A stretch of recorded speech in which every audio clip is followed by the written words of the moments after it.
जिंदगी जब तक जियो शेर बनकर जियो, शियार बनकर के कभी मत जियो।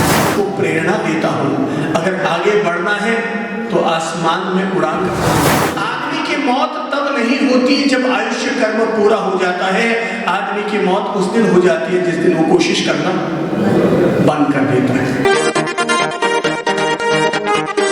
कदम ऐसे चलो, कदम ऐसे चलो कि निशान बन जाए, कदम ऐसे चलो कि निशान बन जाए, काम ऐसे करो कि आपकी पहचान बन जाए। जिंदगी हर कोई व्यक्ति जीता है, लेकिन हम अपनी जिंदगी ऐसे जिए कि वो औरों के लिए भी मिसाल बन जाए, वो औरों के लिए भी मिसाल बन जाए। मैं अपने हर दिन को बड़े ऊर्जा के साथ जीना पसंद करता हूँ। मैंने भगवान श्री महावीर से यही सीखा है कि आदमी को अपनी जिंदगी रोती चीखते हुए नहीं, बल्कि हर आदमी को ऊर्जावान बनकर के अपना जीवन जीना चाहिए। और भगवान महावीर का तो लक्षण ही है, क्या है भगवान महावीर का लक्षण क्या है? ये तो याद होगा कि लायंस क्लब का लक्षण क्या है? क्या है? लॉयन। तो शेर, और शेर हमें हमेशा यही सिखाता है कि अपने जीवन को ऊर्जावान बनाकर जियो, अपनी औकात बनाकर जियो। तुम जहां भी रहोगे तुम्हारी औकात पूरी दुनिया को तुम्हारे वश में करेगी, और अगर तुम्हारी औकात तुम ना बना पाए तो ये तुम्हारी हार होगी। और शेर का काम क्या है? जंगल में हजारों जानवर रहते होंगे, लेकिन शेर की औकात को कोई चैलेंज नहीं कर सकता है। मैं सबसे कहता हूं तुम शेर बनकर जियो, जिंदगी जब तक जियो शेर बनकर जियो, शियार बनकर के कभी मत जियो। एक व्यक्ति पहुंचा द्वारकाधीश के मंदिर में, अक्सर रोज जाया करता था, पर आज वो पता नहीं भगवान के साथ उसकी क्या ठन गई कि उसने कहा कि आज तो मैं द्वारकाधीश से जाकर के भिड़ूंगा ही भिड़ूंगा। और चला गया सुबह सुबह मंगला कराने के लिए, और भगवान के पास गया, जाकर के भगवान को देखा, मंगला भी करवाई, श्रृंगार भी कराया। और राजभोग जब चढ़ रहे थे तो भोग के समय 56 भोग सजे हुए थे। उसने भगवान को देखा और कहा, वाह यार द्वारकाधीश तू भी यार कमाल का आदमी है, कमरे में बैठा रहता है, मंदिर में बैठा रहता है और दिन भर 56 भोग का आनंद लेता रहता है। अरे तुझे पता भी चलता है कि दुनिया में कितनी तकलीफें हैं।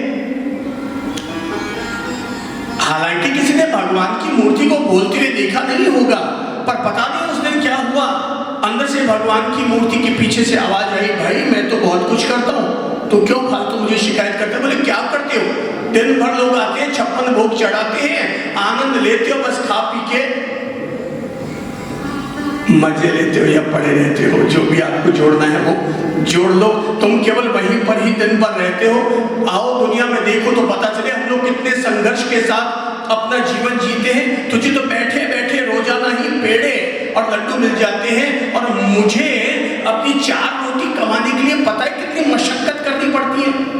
भगवान ने कहा, भाई मैं तो करता हूँ। किसने कहा कि मैं दुनिया का ध्यान नहीं रखता? किसने कहा कि मैं कुछ नहीं करता? मैं तो बहुत कुछ करता हूँ। हो सके तो तू भी थोड़ा बहुत कर लिया कर। तू जितना करता है वो तेरे लिए काफी नहीं है। उसने कहा कि भगवान तू बहुत कुछ करता है। बोले मैं बिल्कुल करता हूँ, मैं हर आदमी का पेट भरता हूँ। मैं आज तक किसी भी व्यक्ति को भूखा उठाया तो है, पर किसी भी व्यक्ति को मैंने भूखा सुलाया नहीं है। बोले ठीक है, देखता हूं तू कैसे करता है। घर चला गया, जाकर के आराम से ओढ़ करके बैठ गया, सो ही गया और तय कर लिया कि आज मैं कुछ भी नहीं करता हूं, देखता हूं भगवान कैसे मेरे यहाँ 56 भोग बेचते हैं। लेट गया, और जैसे ही लेटा कि तभी उसने नींद में ही चलते चलते एक सपना देखना शुरू किया, और सपने में उसने देखा कि वो एक जंगल में पहुंच चुका है, और जंगल में सामने एक शियार बैठा है, उसके पीछे की दोनों टांगे टूटी हुई है, और वो अपनी टांगे नीचे लटकाई हुई अपने हाथ जोड़ करके ऊपर से कह रहा है, भगवान 3 दिन का भूखा हूँ, भगवान 3 दिन का भूखा हूँ, कुछ भेज भगवान, भूखा मर रहा हूँ भगवान। तो सबकी व्यवस्था करता है, मेरी भी कुछ व्यवस्था कर। वो इस तरह से कुछ कह रहा होता है, भगवान की प्रार्थना कर रहा होता है, भगवान की प्रार्थना कभी व्यर्थ और अधूरी नहीं जाती। वो प्रार्थना कर रहा होता है कि तभी उसने देखा कि दूर से अचानक एक शेर दौड़ा चला आ रहा है और उधर से उसने देखा कि एक भैंसा भी चला आ रहा है। शेर ने छलांग लगाई, भैंसे का शिकार किया, खुद खाने लगा। खाते खाते ही अचानक उसकी नजर शियार पर पड़ी। विकलांग शियार, उसकी दोनों टांगे टूटी हुई। उसने उसको देखा, दया आ गई, और दया आई तो उसने जितना खाना खाया उतना खाया और बाकी का खाना उस शियार के लिए छोड़ करके निकल पड़ा। समझिएगा बात को, शियार के लिए छोड़कर निकल पड़ा और शियार ने भगवान की ओर नजर ऊपर उठाई, हाथ ऊपर उठाकर कहा, thank you thank you thank you प्रभु जी, आखिर आपने मेरे लिए कोई ना कोई व्यवस्था बैठा ही दी है, कोई ना कोई व्यवस्था आपने मेरे लिए कर ही दी है। शियार सरकते सरकते, दौड़ तो सकता नहीं था, चल भी नहीं सकता था, पर सरकते सरकते अपने भोजन के लिए पहुंच गया। मैं सबको प्रेरणा देता हूं, अगर आगे बढ़ना है तो आसमान में उड़ान भरो। उड़ान नहीं भर सकते तो दौड़ लगाओ, दौड़ नहीं सकते तो चलो, चल नहीं सकते तो सरको, मगर कोशिश अवश्य करते रहो। कोशिश हमेशा अवश्य करते रहो। अगर उड़ान भरने की क्षमता है तो जरूर बढ़ो, पर उड़ान नहीं भर सकते तब भी क्या करो? बोलो तो जोर से, दौड़ लगाओ। और दौड़ नहीं सकते तो हैं, चलो। अब जैसे मान लो आगे दादाजी बैठे हैं, अब मैं इनसे कहूं कि दादाजी 10 फुट छत पर से नीचे लगाओ छलांग। बोले बेटा अब मैं सक्षम नहीं रहा। बोले कोई बात नहीं दादाजी, आप दौड़ लगा लो। बोले बेटा मैं दौड़ भी नहीं सकता। तो कोई बात नहीं दादाजी, चल लो। ऐसे नहीं चल सकते तो हाथ में गेड़िया पकड़ के ही चल लो, मगर चल लो। और चल भी नहीं सकते तो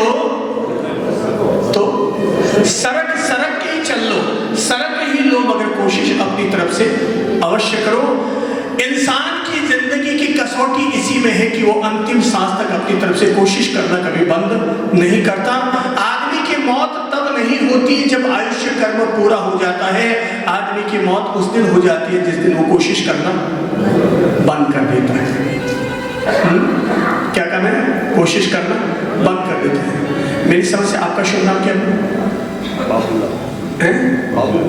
बाबूलाल जी कोठारी। मान लो अभी अगर इनको एमएलए बनना है और अभी अगले चुनाव में खड़े भी हो जाते हैं और हार गए तो क्या करना चाहिए? घर जाके बैठ जाना चाहिए या क्या करना चाहिए? बाबूलाल जी आप ही बताइए। अगर आप हार गए तो क्या करना चाहिए? ओके, मैं तो खड़ो ही नहीं।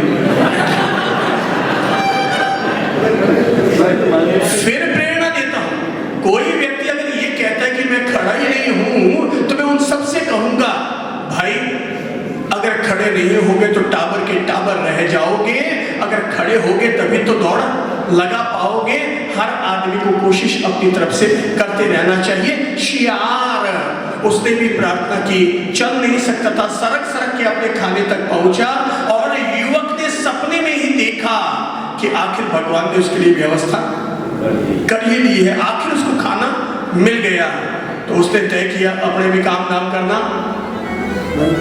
क्या बंद,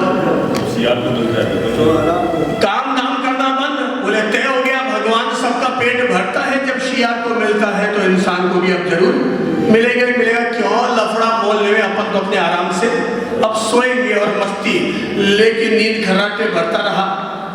सुबह की दोपहर हो गए, दोपहर की शाम हो गए, मगर कोई उसके लिए खाना लेकर के आया ही नहीं। ना ससुराल से आया ना पियर से आया, बंदा भूखा का भूखा ही रह गया।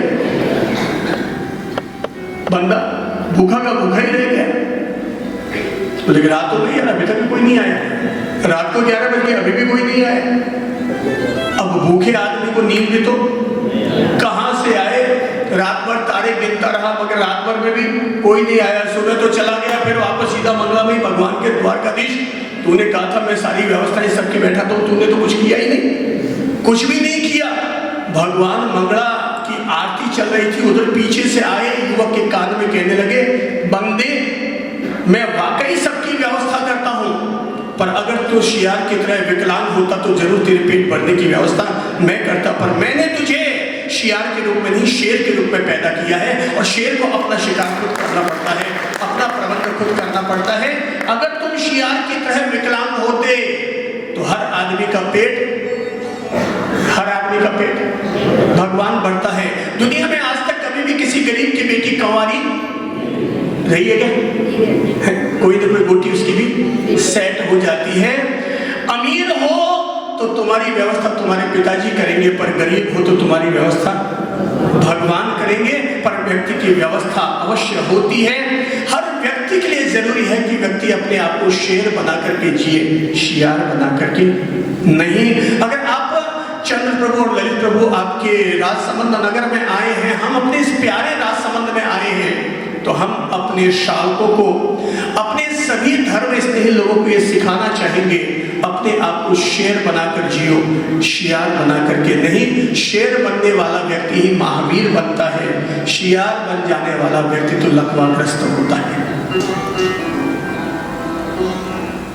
The Maruti Nandan grand, Nathdwara स्थित एकमात्र ultra luxurious 5 star hotel. Rajsamand जिले की एकमात्र 5 star hotel the Maruti Nandan grand में भोजन की स्वादिष्ट थाली अब सिर्फ 290 रुपए में। श्रीनाथ जी की नगरी नाथद्वारा में इस सुनहरे अवसर का आनंद अवश्य उठाएं।